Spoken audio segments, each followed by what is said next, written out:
लोग कहते हैं हर सल्तनत की दीवारों में कुछ राज छिपे होते हैं, कभी ताज के नीचे, कभी तस्बीह के मोतियों में और कभी किसी मासूम की आंखों में। सुल्तान हारून अल कादिर की सल्तनत में भी ऐसा ही एक राज पल रहा था, जो किसी दिन फटने वाला था, जैसे बंद मटके में दबा तूफान।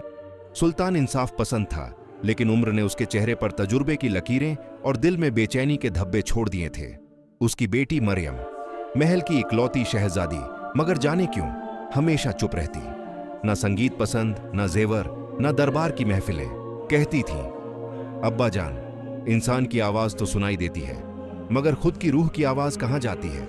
सुल्तान समझ नहीं पाता, कभी गले लगाता, कभी डर जाता। एक बार उसने अपनी बूढ़ी आया से पूछा, मरियम अजीब क्यों है?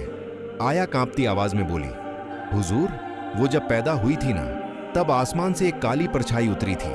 मैंने देखा था, पर किसी को बताने की हिम्मत नहीं हुई। कहते हैं कुछ बच्चों की तकदीरें रोशनी नहीं, अंधेरे की गोद में लिखी जाती है। मरियम भी उन्हीं में से थी। एक रोज वो महल के पुराने हिस्से में चली गई, जहां सदियों से कोई नहीं गया था। वहां एक दरवाजा था, लकड़ी का, मगर उस पर अरबी में कुछ लफ्ज उकेरे हुए थे। जो इस दरवाजे को खोलेगा वो खुद अपने अंदर उतर जाएगा। मरियम ने हाथ बढ़ाया, दरवाजा खुद ब खुद खुल गया। नीचे सीढ़ियां थीं, मिट्टी की, हर कदम पर हवा ठंडी होती जाती। और फिर उसने देखा एक पुराना कमरा, चारों तरफ मोमबत्तियां और बीच में एक आईना। वो पास गई, आईने में देखा और ठिठक गई, क्योंकि उस आईने में मरियम नहीं थी, बल्कि एक और चेहरा था। वही आंखें, मगर काली और मुस्कुराती हुई। उसने धीरे से कहा, तू कौन है? आईने वाली ने जवाब दिया, मैं वही हूं जो तू दबा रही है। मैं वो हूं जिसे तेरे अब्बा ने कुरान की तिलावत से बांध दिया था। अब वक्त आ गया है कि मैं आजाद हो जाऊं।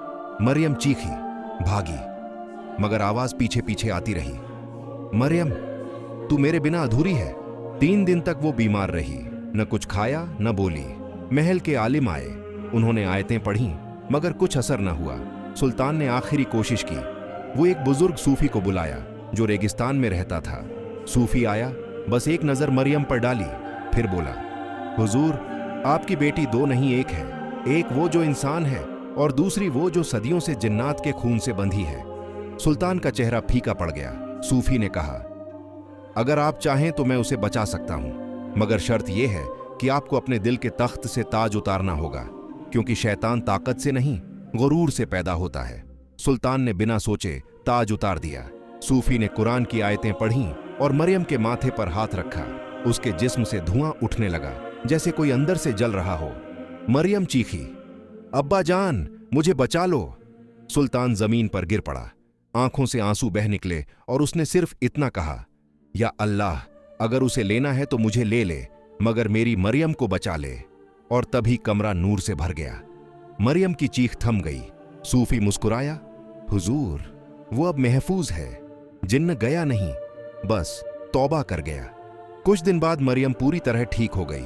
उसने अब्बा से कहा, अब्बा जान, मैंने वो देखा जो आंखें नहीं देख सकती। वो भी अल्लाह की बंदगी चाहते हैं, मगर रहमत का दरवाजा बंद समझते हैं। सुल्तान ने अपना ताज वापस नहीं पहना। उसने महल को मदरसा बना दिया, जहां बच्चे कुरान पढ़ते थे। और मरियम, वो रात को दिए जलाकर उन बच्चों को सुनाती थी। जिसने अल्लाह का नाम दिल से लिया, वो कभी खोया नहीं। आज भी उस पुरानी सल्तनत के खंडहरों में एक आईना रखा है। लोग कहते हैं अगर कोई सच्चे दिल से उसमें झांकता है तो उसे अपनी रूह नजर आती है। कुछ कहते हैं कि उसमें मरियम की मुस्कान अब भी जिंदा है, क्योंकि जो नूर एक बार अंधेरे से लड़ जाए वो कभी बुझता नहीं।